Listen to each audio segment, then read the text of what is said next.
Hello, decision makers. Welcome back to Superposed. My name is Aiden Lewis, and to celebrate the 13th episode of Superposed, we're going to delve into one of the spookiest, one of the most uncertain, one of the most unprecedented times. That's right, today we're opening up that COVID closet, letting those skeletons walk, and taking a look at a recent event where Dr. Anthony Fauci, the man himself, testified in front of Congress just in the past couple weeks and made a very interesting decision to plead the fifth more than 100 times. A move from a pardoned career politician scientist that caught national attention. And don't worry, I, as I'm sure all of you are tired of hearing about COVID. So today we're specifically focusing on Dr. Fauci's decision to plead the fifth during his testimony. Here's the decision of the day. Imagine that during the most tumultuous time in America, let alone the world in recent memory, one word of yours could be the difference between the nation shutting down or staying afloat. And not only is the pressure to make sound scientific decisions on your shoulder, but the weight of your choices will dictate the political landscape for years to come, both domestically and internationally. You do some things, say some stuff, get a sweeping pardon from an acting president in the process, then the tides turn against you. An embittered rival not only publishes your private diaries, but also brings you in front of Congress to testify about your judgments. What do you do? But a far easier decision is take those like and subscribe buttons and smash them faster than COVID smashed my college graduation. But we will see through this case study. Sometimes the best decision is that hidden third option, and can oftentimes be doing nothing, choosing that neutral course of action. You don't always have to be aggressive. You don't always have to be defensive. Sometimes the best decision is to cut it right in the middle and destruct any of the forces that are trying to come after you. We're also going to see how to cut through the panic of uncertain situations in order to make the best decisions for yourself. Today's resources we're going to take from Hartley and Phelps, Anxiety and Decision Making. We're going to also take a look at a couple of what I would consider high quality secondary sources. One being an article, How Does Fear Influence Risk Assessment and Decision Making? And the other being just a really cool Medium post that I saw looking at the 200 different cognitive biases, and there's a really nice visual on there. So I'll link those down below. So without further ado, what is this story all about? And this is just based on my assessment. If you have a different take, please let me know in the comments. But remember, this is a decision-making podcast, not a political podcast. And I want the Superposed to be a place where people can actually discuss these things instead of just getting irate with one another. During COVID, which the World Health Organization estimated killed around 7 million people in the world, about 1 million here in the United States, there were some heated debates about the origin of the virus, as you may recall. Some argued that the virus was artificially manufactured in a lab in Wuhan, China, called the Wuhan Institute of Virology. Others argued that the virus mutated naturally in the wild and then jumped from animals to humans at some point, likely in the wet markets of Wuhan. And it was around this time when people started to learn what a pangolin is. Remember those guys? Now, Dr. Anthony Fauci, the director of National Institute of Allergy and Infectious Disease, or NIAID, at this time took the official stance that the virus had jumped from animals to humans and was not a leak by the Wuhan Institute of Virology. He stated that there wasn't a possibility for the coronavirus to get what's called a gain-of-function mutation artificially, and instead it had to have occurred naturally. And these gain-of-function mutations essentially take the original virus and make it potentially more virulent. And so he argued that this couldn't have happened in a lab, this had to happen organically. Now, pretty much from the get-go, Senator Paul Rand, a Republican from Kentucky, accused Fauci of downplaying the possibility that the virus could have been leaked by the Wuhan Institute of Virology. And he actually filed criminal referrals against Fauci in 2021 and again in 2023. And so this is the core conflict, is Senator Rand versus Dr. Fauci. Senator Rand saying that Dr. Fauci downplayed. Senator Rand saying that Fauci ignored the possibility of the virus being artificially made and leaked, and Dr. Fauci saying that the virus mutated naturally.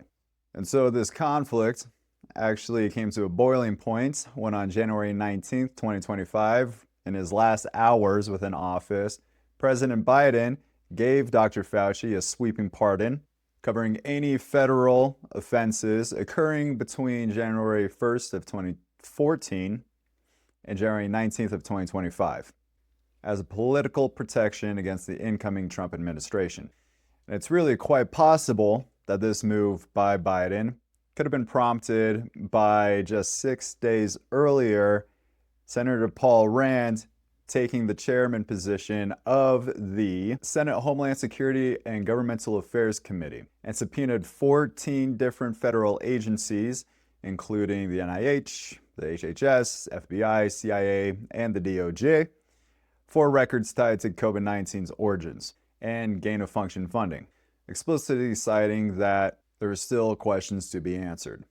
And so by September of 2025, Senator Rand had claimed that they had found records contradicting Fauci's official statements related to the handling of federal documents and released over 1,000 pages of Dr. Fauci's personal diaries. In addition to these materials, they also released other official documents showing that during the discussions about these gain-of-function mutations, 10 of 12 expert scientists within those discussions had said that it was in fact possible for the virus to have gained these mutations artificially. Even though Fauci, who was in these meetings as well, said that there was no possible way, officially on record.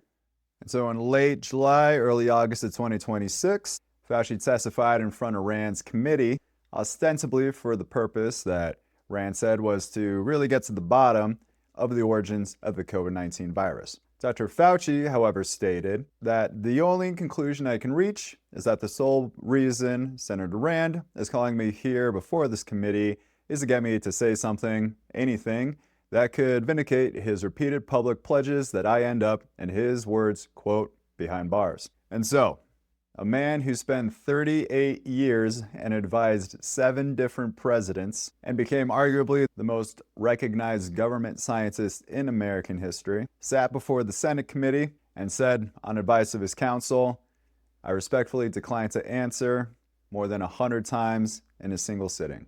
So looking through the lens of quantum cognition, we can understand how Fauci's decision to plead the fifth came to be. I mean, it's not like he's ever been shy for vocalizing his opinions before. And of course, our 4 pillars of quantum cognition are superposition, interference, contextuality, and non-communicative effects. We're not going to go into super depth here, but if you're interested in learning more, check out episode 8, our deep dive into quantum cognition. Just as a precursor though, superposition describes that the different options that people are trying to decide from exist simultaneously until a decision is made. This is like sitting down at a restaurant and the waiter asking you, what would you like to eat? And everything on that menu is in the superposition. Interference refers to what are often the internal factors that shift the likelihood different options within the superposition are going to be chosen. And so say if your favorite food is lasagna, your superposition is going to shift towards lasagna on that menu.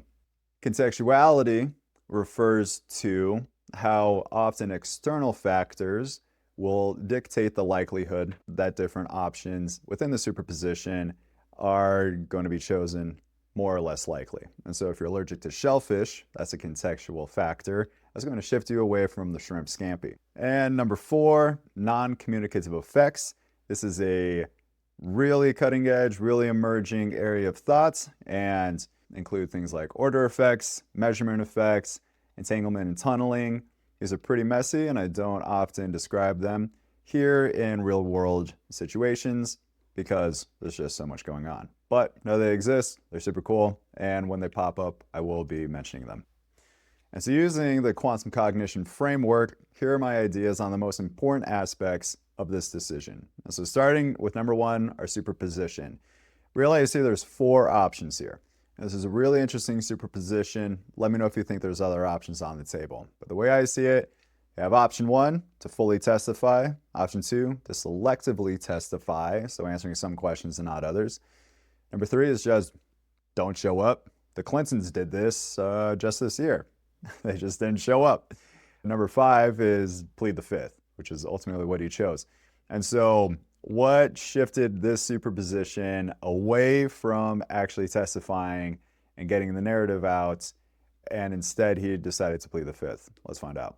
Number 2 is interference, and I actually think there's less internal interfering factors here at play than like in our previous episode with Sam Bankman-Fried, showing that internal interference factors can push someone all the way to committing fraud.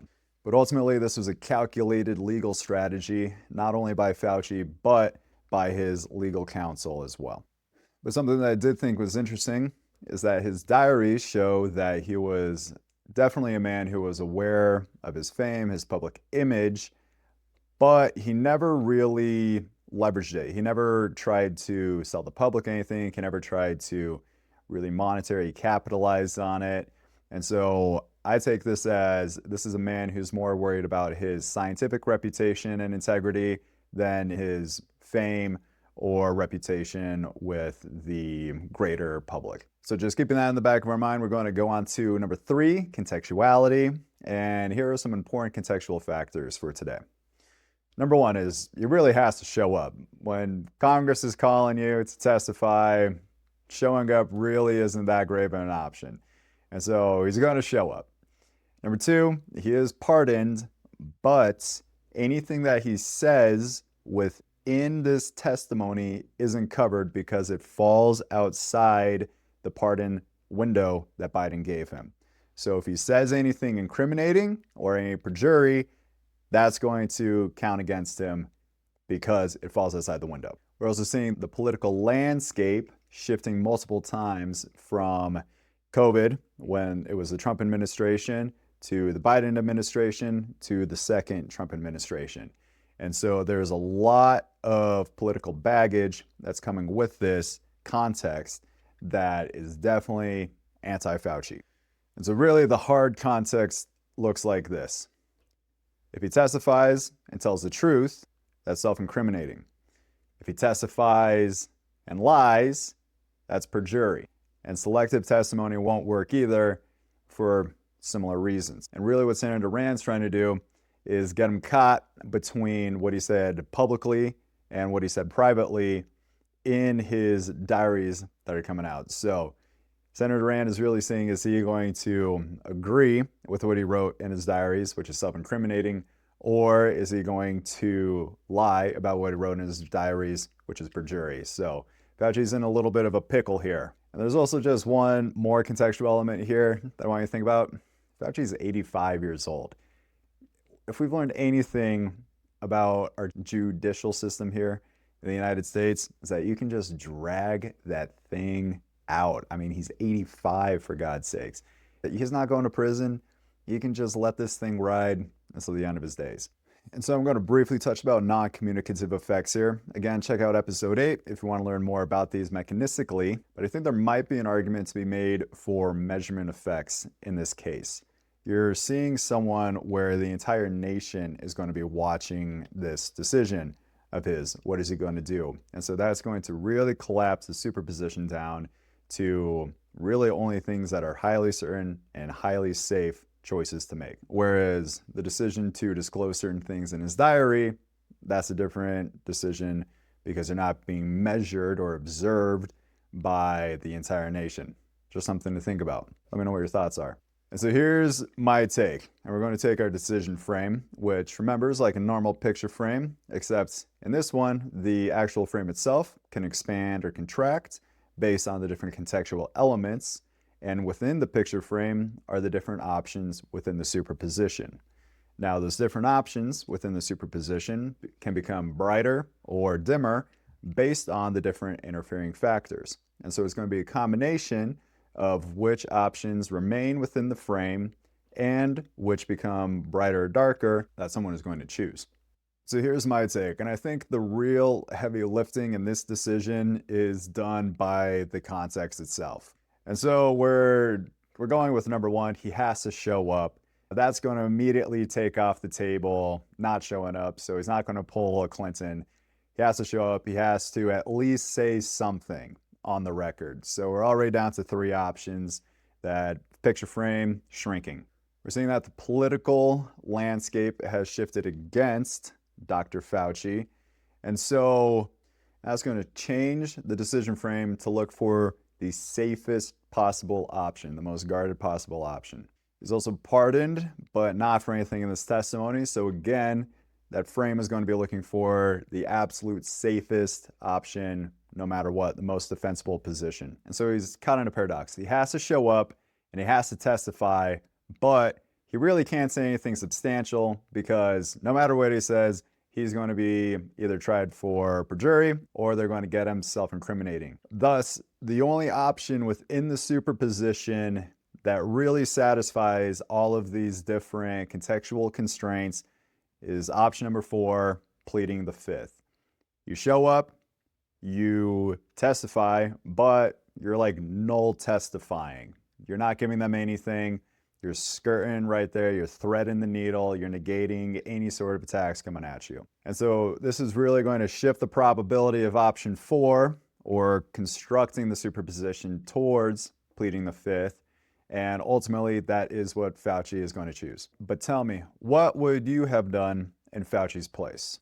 Would you have ignored the summons by your rival? Would you have stood there and doubled down on your word that you said during COVID? Would you have tried to elaborate on what came out with your personal diaries? Let me know in the comments below. And so what would I recommend taking away from this case study? And again, we're going to look at that hidden third option. And this is what we saw during the JFK decision during the Cuban Missile Crisis, is finding that hidden third option. Except in this case, this is a class of decision that's really unique, because instead of advancing either forward or advancing back, you're going for that neutral third option.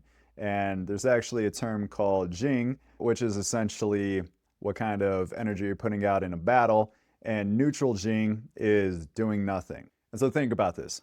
Say you're mad at a coworker, if you're in a fight with your loved ones, if you're at war with a country that loves to escalate, if you're getting weird messages from that person on Tinder, decide to say nothing. Choose to be stoic.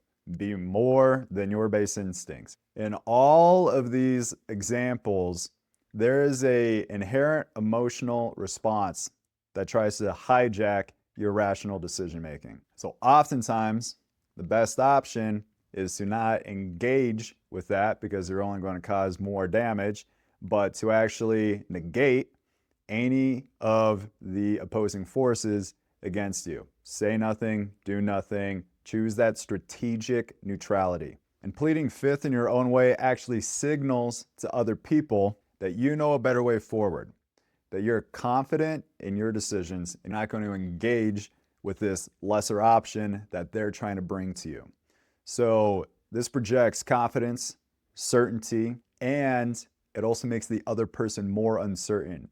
Think about this. If you're trying to get someone's goat and then all of a sudden, nothing, you're going to start thinking, oh, what's going through their mind? What are they doing? All of a sudden, the other person's position becomes much more uncertain. So it's a two-pronged attack that I guarantee works 90% of the time in these certain situations. Now, there are certainly times when overt offense or defense is very necessary, but it is not always the case. And so what I'm trying to get at here is understanding the circumstances where you can strategically negate not only your emotions trying to override your decision making, but negate the other person's decisions to have a Pyrrhic victory. There's something for you to think about. The other thing I want to talk about today is that COVID was a pandemic of fear. Sure, there was a biological, viral component to it, but really, COVID was a pandemic of fear. And I just want to share this story. During COVID, I was working up in New Hampshire at the lodge at Mount Washington, and we had this middle-aged couple come in, a man and a wife. And the man, he was normal, interacted normally, asked for some silverware, gave him some silverware in a little package. And the wife was gaunt and her eyes were wide and she's looking all around. She's freaking out. She's paranoid. It was her first day outside in 9 months. And she was worried about the silverware being contaminated with COVID. Now look at this couple. The husband didn't stay inside for 9 months. He lived a life with some restrictions, but mostly normal. The wife stayed inside for 9 months, came out a completely different person. And so I'm not saying one decision is better than the other, but I'm saying we all had a decision to make during COVID.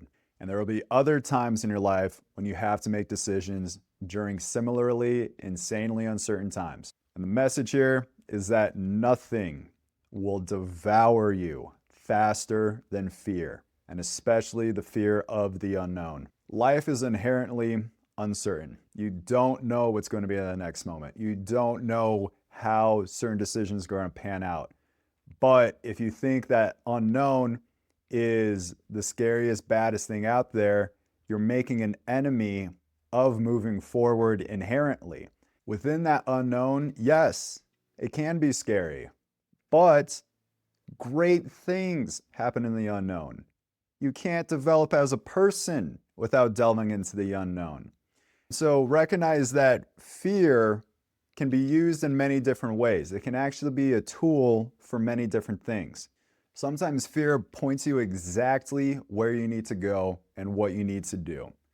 The fear of overcoming one's obstacles can be terrifying because you don't know what's going to be on that other side. But recognizing that that fear can also be used to point you in that direction immediately flips the tables, and now you know where to point, aim, and shoot. In every decision we make, we become someone else. And this is for better or for worse.